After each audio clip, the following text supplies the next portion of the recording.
I've come here to show you this. This is a MacBook Pro 5,1. This is the first unibody MacBook Pro or otherwise. This particular machine doesn't really belong to me. This belongs to my employer, and I've borrowed it to make this video.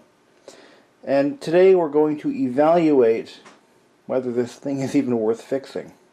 This laptop was issued to one of our faculty members many years ago, and it was basically, from what I'm told, it fell off the roof of a car and was possibly run over. So it's in pretty rough shape, but surprisingly it held up quite well. As you can see, it no longer closes evenly, but the hinges are still somewhat functional. I noticed that the tempered glass panel is held on by magic, as the adhesive has pretty much been obliterated. But you can clearly see that the display housing frame is cracked. And from what I can tell, simply replacing that frame would solve this problem. The thing is, Apple doesn't sell the display frame, they don't sell the LCD panel, and they don't sell the tempered glass. Apple only sells to its service providers the display clamshell, which is the entire assembly. We don't need any of that. We don't really need all that. All we really need is that framework. So, I actually have done some shopping online to see what can be bought to fix this, and the only option is to replace the clamshell. Unfortunately, I can't seem to find even used display frames or housings by themselves, which is really sad because the display still works. Let's fire it up. I actually charged this up last week.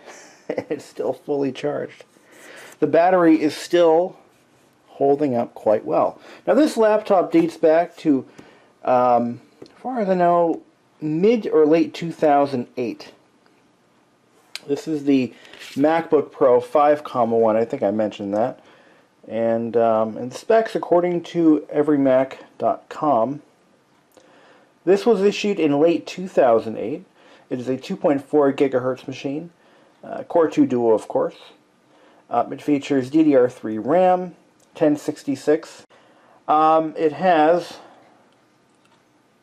a 250 gig SATA hard drive, an 8X double layer super drive, dual graphics processors, so one for higher end use and one for low end or low power consumption, much like my MSI laptop that I just bought recently.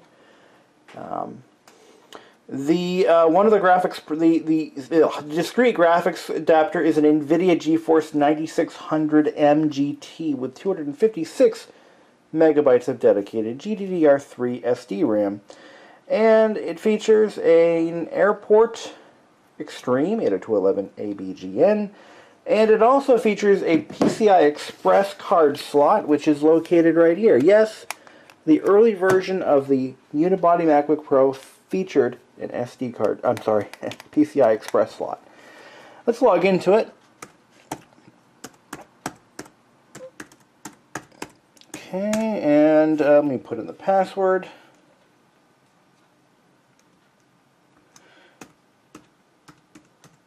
So I've priced out the repair of this laptop at $150, and it's up to my director whether or not we want to spend the money to fix it. But I don't see it happening. I do not own this laptop, and my employer has very strict rules when it comes to decommissioning or disposing of equipment. My options are probably, and I'm just speculating here, that I'm going to be asked to dispose of this machine or use it for parts. This one, the trackpad is sticking very slightly, and I looked in my service notes, and I had actually done a trackpad replacement on this back in 2012, and I also did a logic board replacement as well. at one point. The trackpad, when I installed it, was working marvelously, but I'm thinking that when this was dropped off the off the roof of a car, something got misaligned. If you notice, the entire shell does have a very minor deflection to it. We're talking like maybe a few thousandths of an inch. So the entire chassis is bent, but very slightly. It's not enough to cause a major problem. So as you can clearly see, this laptop is still fully functional. It's got the 2.4. It still has the original 2 GB of RAM installed. 2 GB of RAM installed. That is unfortunate. It never actually made it to my bench for an upgrade, unfortunately. I mean, yeah, that could be done, but it's running 10.7.5 as of right now, so it's still running. Wow, can't believe that. It's still running that. But anyway, let's take a look at some other system stats here. I'm concerned about the battery, first of all. Like, what are we looking at here? So, it looks like it has a 203 cycle count. The battery was rated for a 300 cycle count, retaining 80% of its original charge when it was released. That's how Apple advertised that battery. But this one has a 203 cycle count as of right now, and it is in service battery mode, or yeah, the service battery alarm has been triggered, and that generally happens when the battery loses a significant amount of its original capacity. So the battery is in need of replacement. The next step is critical, and the battery will not function at that point. So my father's laptop was at that point when I replaced the battery in it. What else can I show you about this laptop? Well, I did mention that it has some pretty unique features. I think we're going to take a look at that. I wonder, I mean, hell, this laptop is probably headed to the junkyard anyway, because we don't generally put money into equipment that is obsolete. We're pretty good about that, because we try to keep the laptops that are issued to our faculty members, we want to keep them under 5 years of age. This one is much more than that. This one's about 7, almost 8 years old. About 8 years old, almost 9 years old actually. So this laptop is well beyond anything we would keep in our fleet, age-wise. Not only that, but it's a Core 2 Duo, and it runs a maximum of macOS 10.11 with reduced functionality. So having to put money into something, then put more money into memory upgrades and maybe a hard drive replacement, since it's seen some major trauma, I'm not so sure I trust it. You know, you add all that up, and it's like not really worth it. Even though the street value of this laptop, I looked into it, in good condition, this laptop is still worth a mind-blowing anywhere from $300 to $500, depending on configuration, which blows my mind. I mean, it is almost 10 years old, and they're still getting that kind of money for these, which is really surprising. But I will say that, you know, the fact that this one has gone through so much trauma is a testament to a design that I initially did not believe in terms of durability. I mean, it's been dropped. It's suffered a few other bumps and bruises over the years. I mean, the entire display housing is just gonzo. But check this out. The very first generation, of the first release of the unibody MacBook Pros had this feature that many MacBook owners today would kill for. You simply release this catch here, and this little door flips up, and look at that. You can replace the battery. Here it is. This is the original battery, and I would know because I serviced this laptop throughout its life, and look at that. There's the battery. And the hard drive is right here. And you have to actually release one screw to pull the drive out, but there it is. There it is. Just pull it right out. Take this screw out, which will release a kind of a support bar, and boom, you can replace the battery right then and there. Now, memory expansions are a little more involved. We've got to remove the bottom cover entirely, but it just takes a couple of minutes. Let me get the screws out and we'll take a look inside. So under this cover, you can see that I actually wrote it down here. New main logic board and trackpad, 7/10/2012. There's my initials. Sweet. So this board was, let's see, if this was bought in 2009, I'm going to just say 2009. So it would have been about 3 years old or so. So that board would have been non-warranty, but we would have paid, not retail, but we would have paid the general service price for the board, which would have been around $355, if my memory serves me. So there's that. Oh wait, manufactured April 2009, that drive, and that's not been replaced to my knowledge. So that's interesting. So this laptop is yeah, from about spring of 2009. Okay, makes sense. All right. So that's it. I mean, it's really in pretty good condition internally. Like I said, the case deflection is very minor. I mean, it's not enough to cause a problem with serviceability or even longevity. This trackpad can be easily realigned, which will have to happen. And to do that, we've got to pull the memory out. Wow, 1 gig DDR3 module. That takes me back. So all we got to do is just doing this with one hand, because the tripod is upstairs and I don't want to grab it. So put a little bit of pressure on there. There we go. Oh yes, yeah. This was the to get that done, I had to remove the motherboard because the screws are actually located underneath the board over here. Look at that. Well, whatever. If I cared enough, I would, you know, go through the steps of painstakingly disassembling the machine to realign that trackpad. But I'm not going to bother. Yeah, the newer ones are a lot easier to work on. Well, at least the current generation MacBook, or the previous generation MacBook Airs, which I do a lot of work on those now, but they're not as ridiculous as that. So once you get the trackpad in, just for those of you who are wondering, Apple ships all of their trackpads with new screws that come with new thread locker, and you're supposed to replace the screw here as well as all the mounting screws. And it actually requires a little bit of finesse. You want to get this screw, which adjusts the height of the front of the trackpad and ultimately the position of the click button over here. You got to get it just right, and it takes a little bit of finesse to get it perfect. But yeah, this would have been the first unibody trackpad I would have ever replaced. Yeah, it's pretty boring.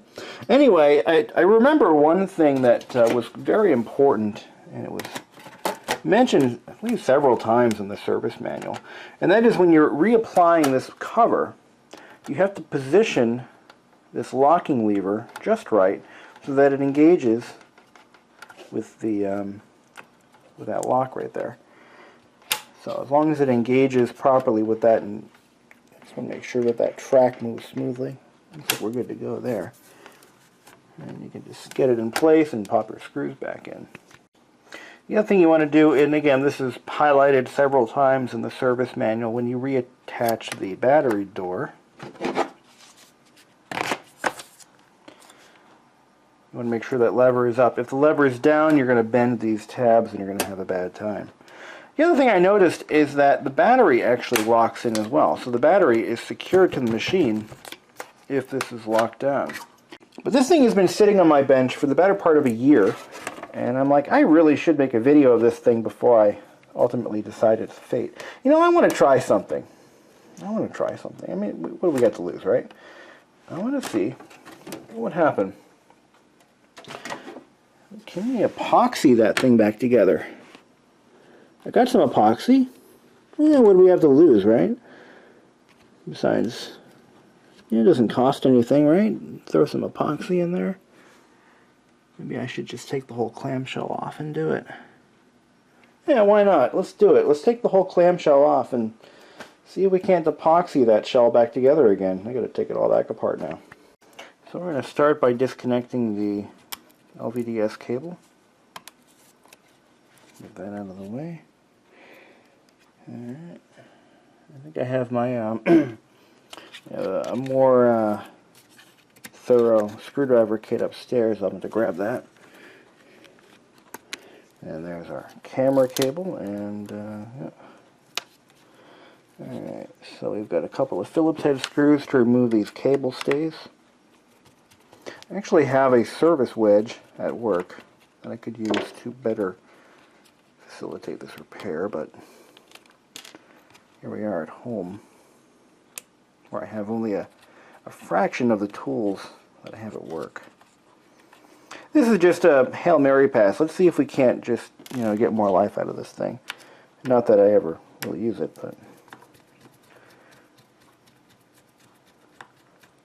I think I've got some DDR3 memory kicking around my parts bin I can use to upgrade this to a more respectable amount of RAM. 2 gigs, give me a break. Put El Capitan on it. 1011.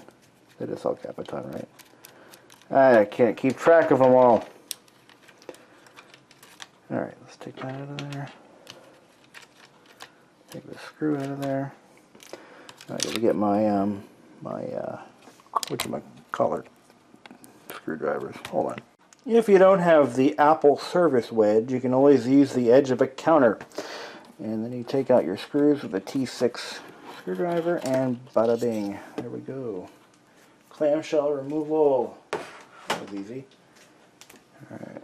If you're wondering how to remove these, they actually slide off.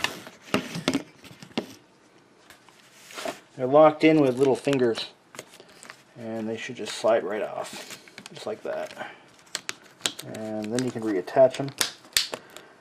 Like it never happened. Okay. Alright, we'll take out all these screws here. We're going to remove the LCD panel. I just checked. I don't have any self-mixing epoxy, but I do have old-fashioned Gorilla Clear epoxy. And we're going to have to use that. I like the self-mixing stuff because you can just basically point and shoot. Inject it wherever you want it to go and it does its thing. But I don't have any left. Well, not at home anyway. Alright. Oh, the display is actually held in by more screws than I expected. We'll take the rest of these out. And don't worry. Before I reattach the glass, I'm going to do a nice cleaning job on this sucker. You won't even know I was in there. I've got some avionics cleaning wipes at work that work really well for stuff like this. Okay. I'm going to lift the panel out. Out of the way anyway. Okay, the cable has to be run underneath here. I think what we're going to do is, yeah, so here's where it's split. Right there. Now, if I were to glue it down, would it have anything to attach to? That's the question of the day. Yeah, I think so. I think it would. Yeah, it would attach to the bottom of that pan. I think it will be effectively functional. So I got some of that epoxy all nice and mixed up, and I kind of shoved it in there. And we're going to put the display back in place and see what happens. I need this to cure before I can reattach the glass. I may need to... By the way, tin foil makes a great epoxy pan when needed. So, little pro tip there. So we're going to let that cure. I'm going to let it sit where it is. I'm not going to clamp it down because it is currently at the level that it needs to be. In order for the glass to reattach, I've got to get some fresh adhesive strips, which I have at work. I'll get some of those, and we're going to continue on with this and see what happens to it. All right, so here we go. We're back. The epoxy seems to be holding all right. I mean, but we won't really know until we put some stress on it. You know? So I've got the glass panel. I brought it to work and I cleaned off all of the old adhesive with acetone. And I gave it a good spit shine polish and all that. And we're going to leave it in the bag until we're ready for it. But before I put that on, what I'm going to do is take this eye cloth. I'm going to clean the screen one more time just to get any debris, dust, what have you. These are built-in clean rooms, and we can't replicate that here. It just can't be done. So, no. Fortunately, it's a very humid day, so there's not a lot of dust floating around the air, but this does a pretty good job. Yeah, that makes it nice and beautiful. Again, except for over here, there's a smudge. We can get that out of there. There we go. Right here. The thing is, once you get that glass panel on there, it's permanent. It's not coming off. Not the way I put the adhesive on. You'll see what I mean. Yeah, that's pretty good right there. Oh, no, wait. Cool thing about this stuff is it evaporates really nicely, but oh man, it's so hard to do this not getting smudges.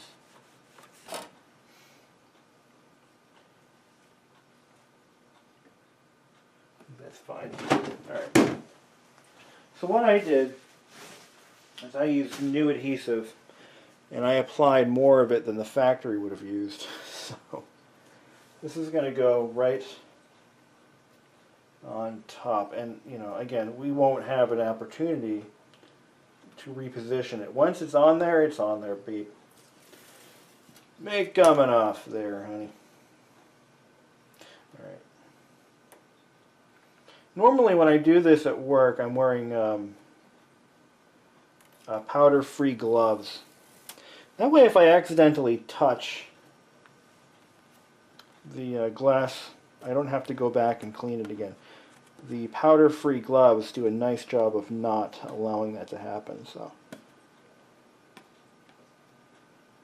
come on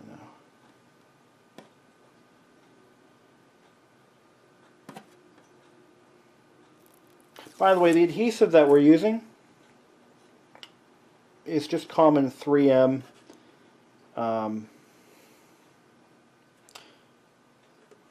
This is a VHB adhesive. Very high bond adhesive.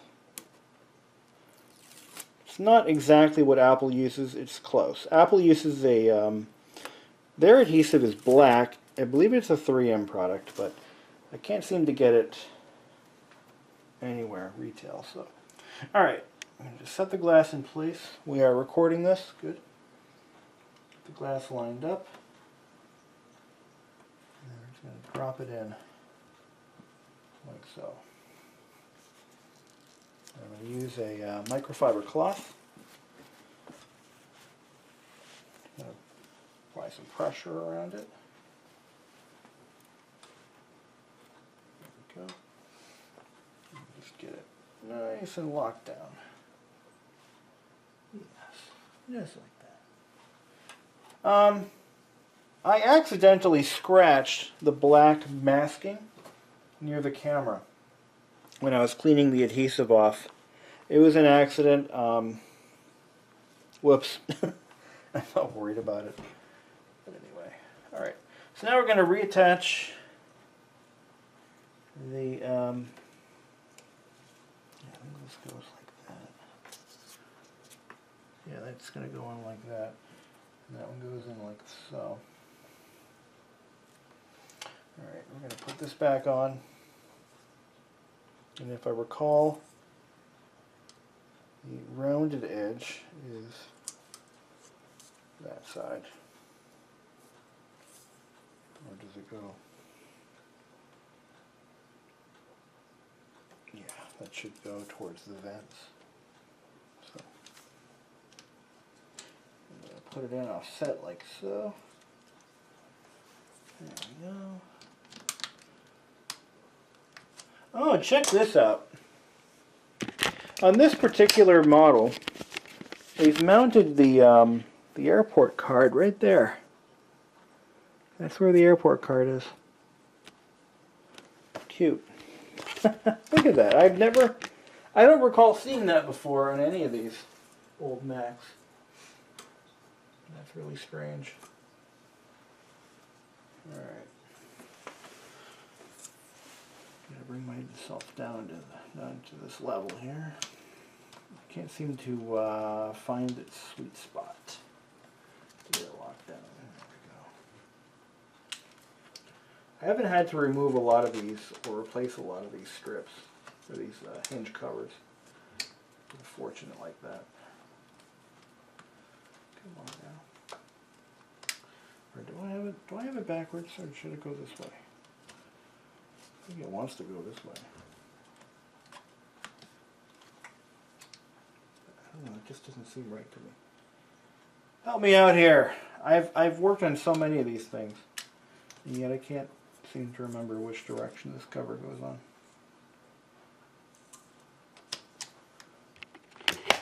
Okay, I've got the hinge cover remounted. I was right the first time. It actually does go flat side back.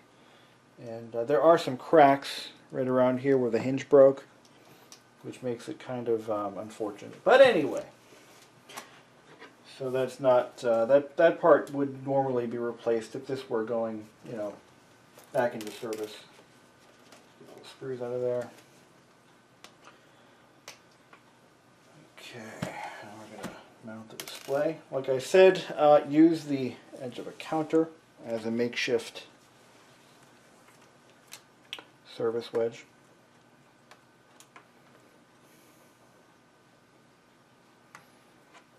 Okay. Make sure we get the cable in the right position, because I don't think it is. Where's the screw hole that it goes into? Oh yeah, that's mounted somewhere else.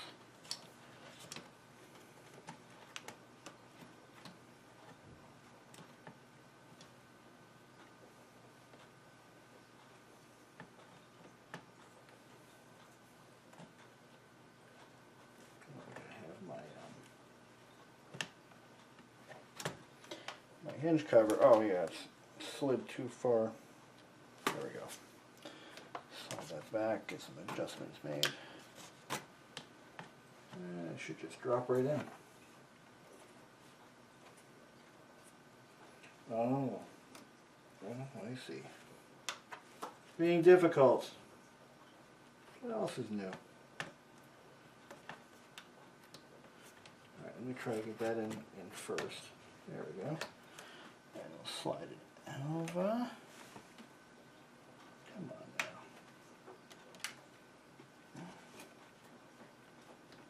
Come on. There we go. There we go. We're in. We're in like Flint. Alright. Here's my screwdriver.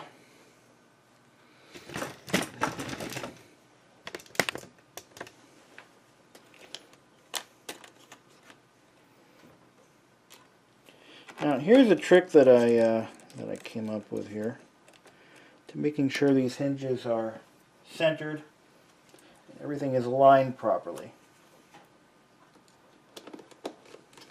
What I do is I just put in the two center screws here. Take a look. I put these two center screws in loosely, and then I close the lid on itself.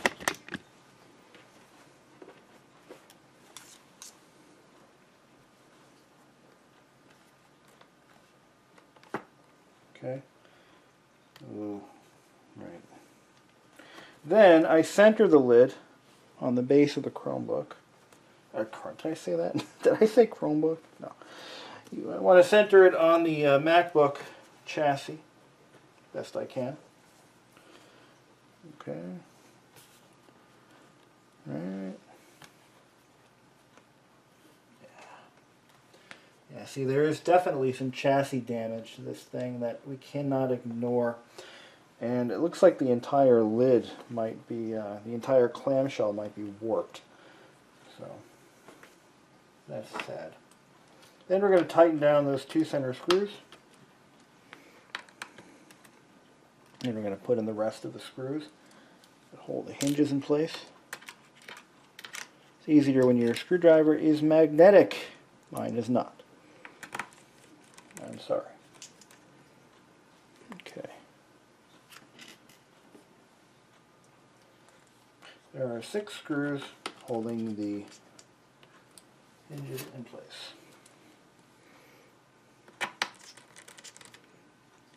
Alright. Now what we're going to do, I had a screw fall in there. Did it come out? No, it's still there. Get that out of there. Come on. Come on, you. There we go. There we go. And I'll put that on the other side.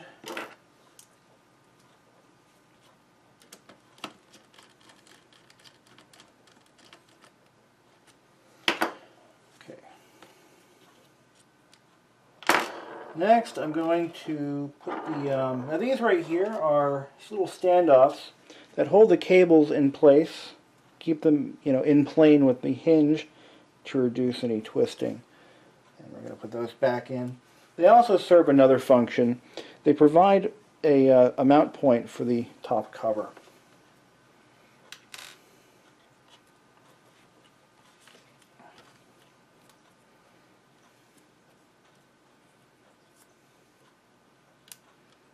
Connect our LVDS cable first. And we're going to put one of these. They're both actually 2 different parts. And we just got to figure out which one goes where. This one goes here. Can you see what I'm doing? No. Okay, there we go.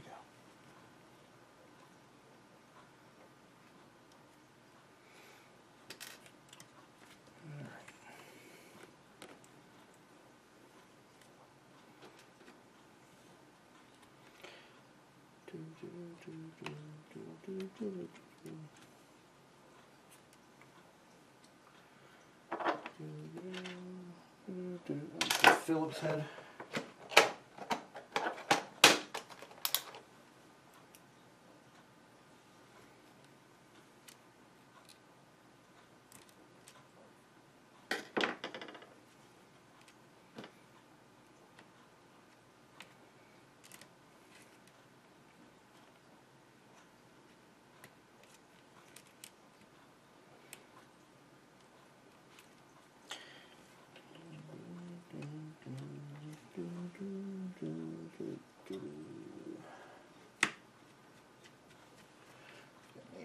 Screw. Let's see how far down it goes. Yeah, I got the wrong one. That's the long screw. I need the shorter one.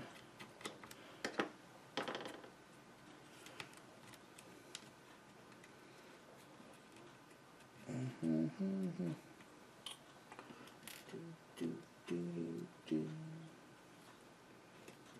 we go.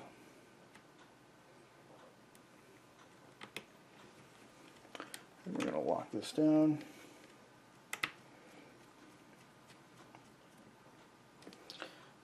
And go. Now I'll get this one.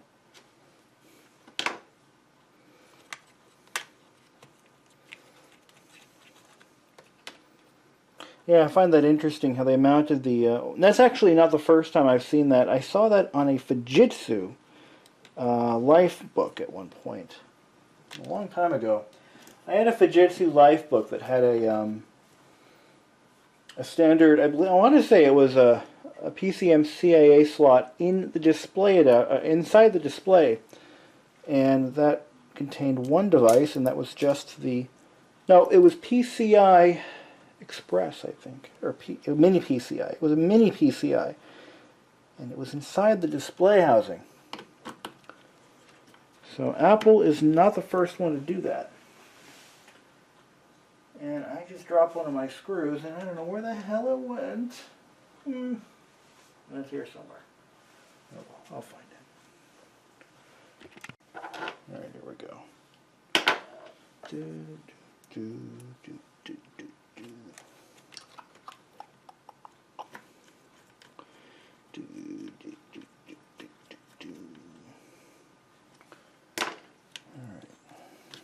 that is going to connect over here. And ready.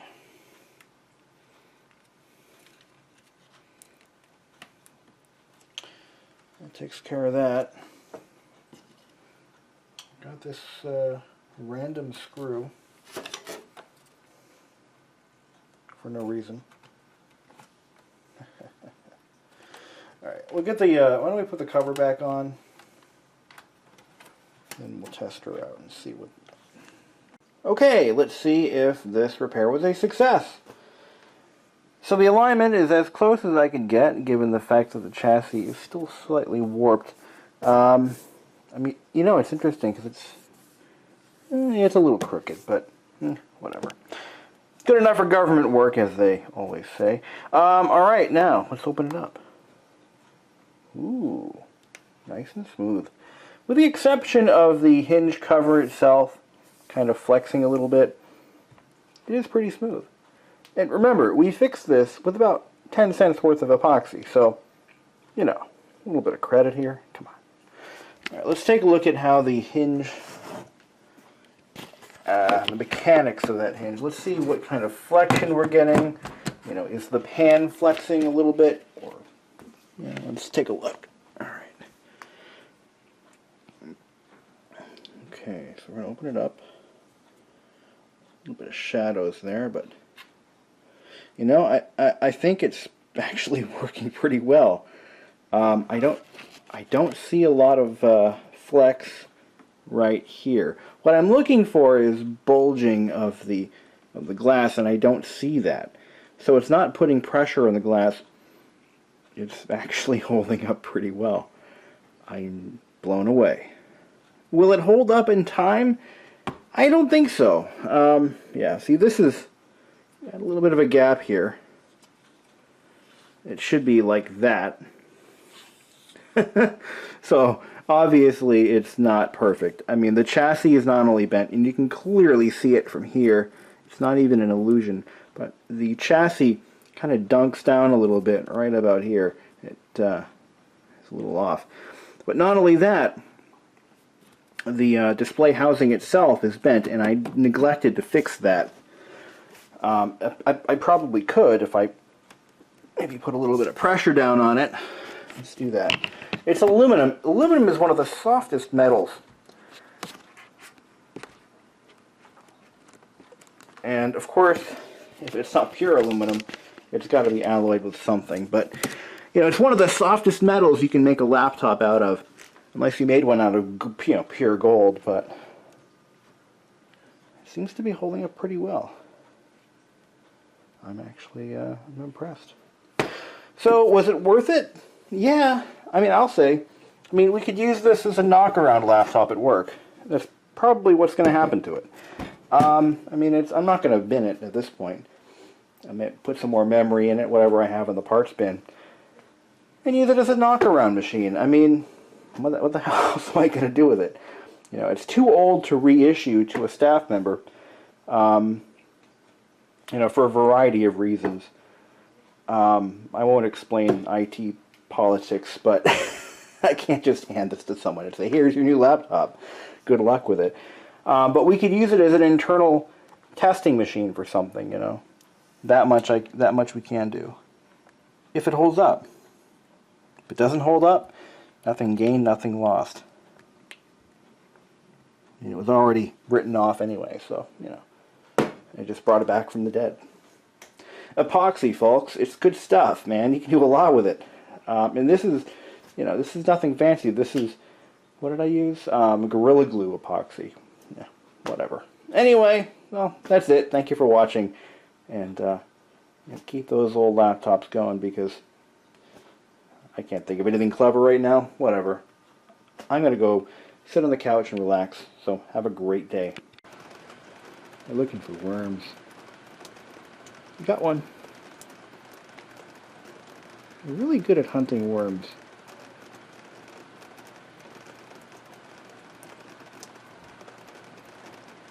You can sense the vibrations in the soil. It's pretty cool how that works. Yes, I'm watching you. Aw.